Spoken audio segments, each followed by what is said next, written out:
Well, hi guys, it's that time. It's our Bible Teaching Snippet of the day. I know that my last snippet was a little bit straightforward, but Jesus was straightforward, especially about important matters that he needed people to really respond to. And that was the reason that I presented it as in the way that I did yesterday.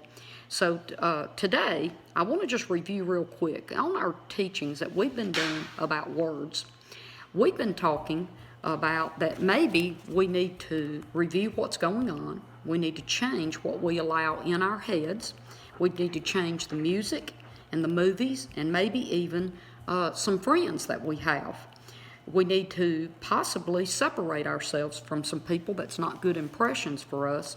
And more importantly, we need to change our words, because I keep telling you that your tongue is like an ink pen, and every time you speak a word, you are writing your future. Now, again, when I talk about changing things, when I go in my business and I see something that's broken or not working correctly, I look at it, I figure out what needs to change, I make a plan, and we implement that plan.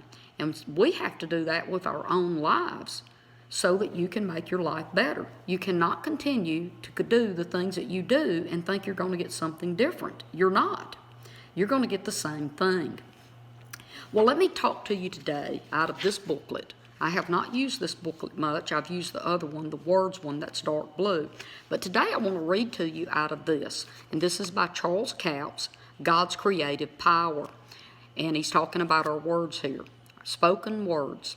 Spoken words program your spirit and your heart either to success or either to defeat. Words are containers. They carry faith or they carry fear, and they produce after their own kind. I want to stop right there and say this. When you plant, say, butter beans in a garden, you expect butter beans to come up. And you know what? You don't expect just one butter bean for every butter bean you put in the ground. You expect a bush to grow and a lot of them to produce. Did you know our words are seeds, and they not only produce after their own kind, but they also multiply. So my friend, I'm asking you, the words that you're planting out of your mouth every day, what are you growing? Are you growing positive things or negative things? And that's how we start with a little bit of anxiety, end up in full-blown depression, is because our words multiply themselves. Okay, I want to give you something. I want to give you a little testimony, but first I'm going to read a situation about Jesus using his words. I'm over in Matthew 21:18 through 22, and this is where he is upset with the fig tree. And here we go. Early the next morning, as Jesus was going back to the city, he became hungry. Seeing a fig tree beside the road, Jesus went to it, but there was no figs on it, only leaves. So Jesus said to the tree, "You will never again have fruit." The tree immediately withered up and it died. So his disciples, I'm going to read a little further. It says, when his disciples saw this, they were amazed. They asked, "How did the fig tree dry up and die so quickly?" And Jesus said, "I tell you the truth, if you have faith and do not doubt, you will be able to do what I did to this tree and even more. You will be able to say to this mountain, 'Go fall, be lifted up and thrown into the sea.' And if you have faith, it will happen. If you believe, you will get anything you ask for in prayer." I think this is a good example of the power of words. Jesus taught us this, and I don't think we've really understood how powerful our words really are. I know I didn't when I was younger, and as I got older, I realized if I changed my words, my life would follow in suit. But I want to give you a little story.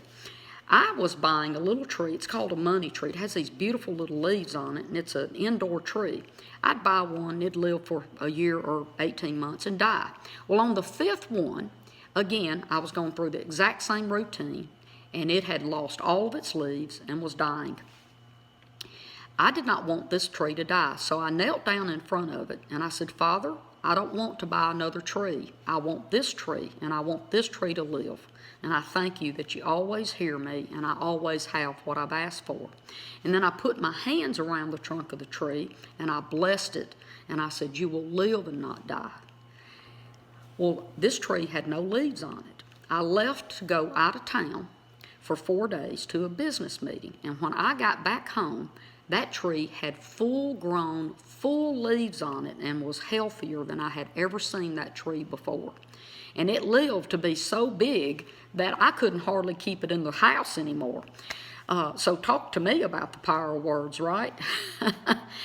I just wanted to bless you with that story, but I also want you to understand that if a tree will respond to my words, your words are important as well, and your life and the things around you will respond to your words.